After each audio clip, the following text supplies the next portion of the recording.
Before we start this video, I just want to say the fact that there are going to be spoilers in here for Xenoblade Chronicles. If you don't want to know any spoilers for the plot at all or any areas you're going to explore, I highly recommend playing the original game first so you can get ready for the launch of Xenoblade Chronicles Definitive Edition. At the time of this recording, we are exactly 1 month away from the release of Xenoblade Chronicles Definitive Edition. As we inch closer and closer to one of my most anticipated launches of the year, Nintendo and Monolith Soft have released quite a bit of new info over the past few days, from renders, environmental screenshots, to a possible slip-up of new info. So let's go over everything that came out recently, and I'll get my thoughts as per the usual. Let's mosey. We're going to start off here with something relatively small, but interesting nonetheless for any viewers from the EU. Of course, Xenoblade DE is getting a collector's edition, and while it does differ in different regions, most are getting a steelbook alongside it. I'm not jealous at all. Anywho, the original artwork of the steelbook looked like this. Not great in my opinion. A grayscaled Bionis with a feature-connected renders of Shulk and Melia, and renders of Fiora and Ricky. In my opinion, a really lackluster looking steelbook. However, this ended up getting updated to this. Of course, this is Bionis and Mechonis during their timeless battle from an underhand shot from the fallen arm, while the logo was in the bottom right. To me, this is a gorgeous looking steelbook. Now if only the US could get this. As pumped as I am for DE, I'm definitely not the first to admit my disappointment with the extremely lackluster collector's edition for the US compared to the other regions. Still though, it's not the end of the world, and I'm happy other regions are getting this stuff as well at the very least. I mean, this game is happening at all, I couldn't be more thankful. Next up, we got a small 30-second sample of the newly remastered Colony 9 theme. If you aren't aware, most if not all songs in Xenoblade Chronicles are being reorchestrated in DE, and we've heard a few so far. Bionis Leg, Engage the Enemy, and new music for Bionis Shoulder and Future Connected. However, we now have Colony 9. Take a listen.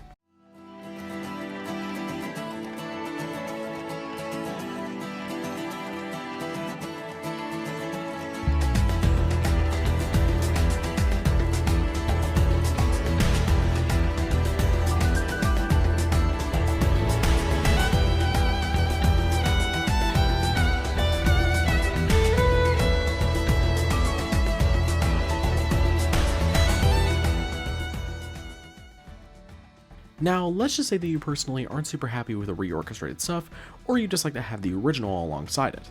Well, according to a tweet from Nintendo of Australia, you can! At least I think. Here's the thing. Alongside all of the other Nintendo Twitter accounts tweeting out this sample, the Nintendo of Australia Twitter account tweeted this out with a sample, but something new. To quote, "Kick back and enjoy the re-recorded Colony 9 theme from Xenoblade Chronicles Definitive Edition. Choose from either the original or remastered soundtrack when your adventure starts on May 29th. However, that tweet was then deleted a bit later, and from what I can tell, no other account has tweeted saying you could do this. It's possible this could have been some info that was put out too early, or might have been a slip-up from Nintendo of Australia. If it was a slip-up and this actually isn't happening, I think that'd be pretty upsetting, personally. After all, the original music is timeless. However, it's not the biggest deal in the world if it isn't happening. Though the fact that they haven't corrected themselves on this makes me think that this is actually happening, and it was info released too early. Okay, so while I was editing this, Monolith Soft ended up putting out a new tweet on the @XenobladeJP account, which did confirm that yes, you can switch between the original game's soundtrack or the new reorchestrated soundtrack in this brand new image. From top to bottom, you can change your language from Japanese to English to, I would assume, other sort of languages, the field background music, the battle background music, your event scene volume, your game background music volume, your game sound effect volume, as well as the voice volume. So yes, you can change between the original game's soundtrack or the newly reorchestrated soundtracks. This is extremely exciting and a great thing for Monolith for Xenoblade Chronicles Definitive Edition. Thank you. This is a great decision. Now, since we're getting closer and closer to the release of the game, Monolith Soft has been ramping up their marketing on the Twitter account @XenobladeJP. I'll leave a link down below to the Twitter account so you can view these screenshots for yourself. But we've got some new character renders, screenshots of said characters, and screenshots from environments. If there's any new images for the future, I'll be sure to update you guys. We're going to look at these screenshots and I'll also compare them to the original game too. First up, we got our Monado boy himself, Shulk. These are from the Ether Mine, I believe, and honestly, I'm really starting to grow fond of how Shulk looks in this game. I still do think that the face is a bit off in some areas, even though it's hard for me to actually pin down why that's the case. But when comparing it to the original, it's like a night and day difference. The first screenshot is from the Ether Mine, and I believe that the second one is too, though don't quote me on that. The first screenshot is also when they're about to fight against Zord. It's seriously amazing how much better the model looks here. Next up, we have Fiora. We have seen this render before, but the screenshots of her in game are plain great looking, especially comparing them to the original. The sheer quality of the models is great, but we're not done here just yet. The first screenshot is from her and Dunban talking, and the second one is actually right after when she visits Shulk at Outlook Park. Oh, speaking of, Nintendo of Europe actually revealed a small snippet of that scene from Outlook Park. Take a look. I used some special herbs and spices today. So if you said it was just the same as usual, I'd know for sure you had no sense of taste. What? Oh man, Shulk still doesn't eat the sandwich. Next up, we have Shulk's best friend, Rhine. If there's one thing I can say safely about Rhine, it's that I'm really happy they used a meme pose. Jokes aside, I really like Rhine here, especially from small details like the cuffs on his clothing actually being fully 3D modeled compared to the original, or his eyes being a little bit sunken in. The first screenshot is when you first meet Rhine at the scrapyard as the player when you're fighting that Crabble. The second one is from the area in Colony 9, crossing the residential district and the Defense Force base, where Rhine tells Fiora that Shulk won't get a scratch when the Metcon invade Colony 9. I will admit I do think Rhine's face is a bit off in some areas, but it's not bad at all, and I still think he looks great. But what's this group without Mr. Badass himself? Dunban. Dunban is, well, I'll sum it up here. Oh no, he's hot! Okay, but seriously, Dunban looks great. Next to Fiora and Melia, I think Dunban honestly looks the best out of the main cast. The first shot is from Sword Valley, or the prologue, where Dunban, Dixon, and Mumcar are about to charge in. The second screenshot is from Valak Mountain, where Dunban confronts Mumcar. Seriously, I couldn't be happier with Dunban. Then again, all the characters here got a really great glow up. Next up, we have Charla.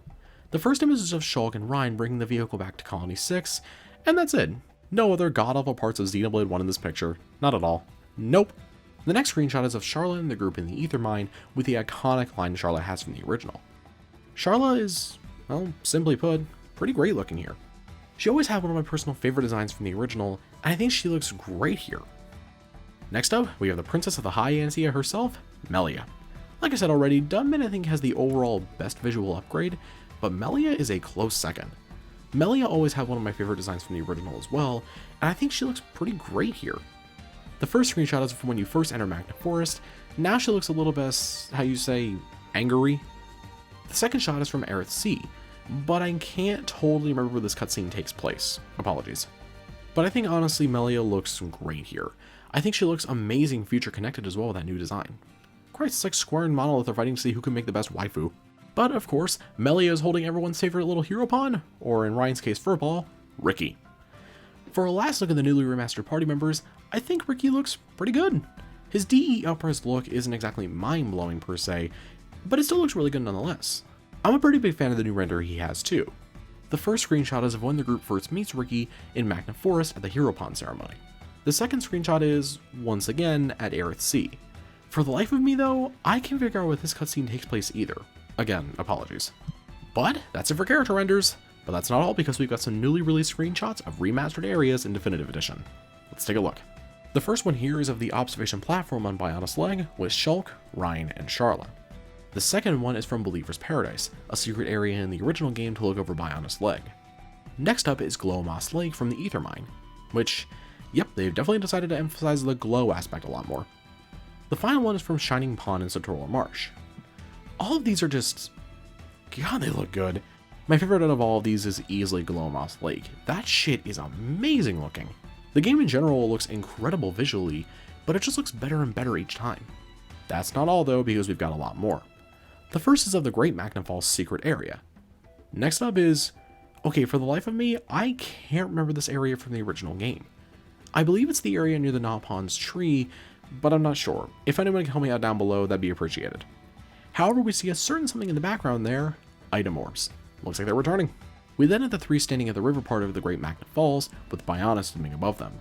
I wasn't able to find a picture of this area, so I apologize for that. And then the next one is the one I've been waiting for. Valak Mountain at night. Holy shit.